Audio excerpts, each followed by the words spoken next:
All right, new this morning, J.D. Power out with its annual rankings for the nation's best airports. I have a lot of thoughts about these. To break down what actually makes a great airport, we brought out our very own airport connoisseur, Chris Van Cleve, out of his natural habitat and into the studio. Chris, good morning. Good morning. It's nice to be here. And I know it may sound hard to believe, but there are actually airports people like to go to. Now, J.D. Power looks at key metrics like how easy is it to travel through an airport, what is people's level of trust or confidence in that airport, its facilities, its staff, as well as the departure and arrival experiences. And of course, we can't forget how people feel about the food and retail. In fact, that's one of the big keys for flyer satisfaction. Do they like the food, beverage, and retail offerings? Airports that incorporate food and local brands that create a genuine sense of location see a big boost in their scores and how much money people spend while they're at the airport.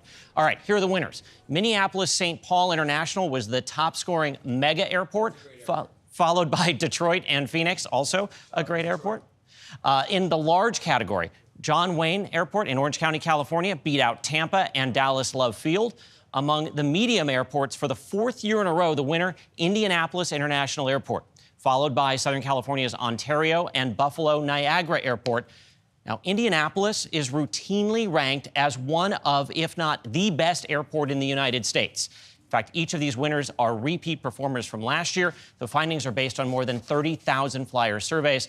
Those mega airports tend to lag behind others because, no surprise here, passengers are more likely to hit lines and experience bigger crowds. Gayle? Chris, you spend a lot of time at airports.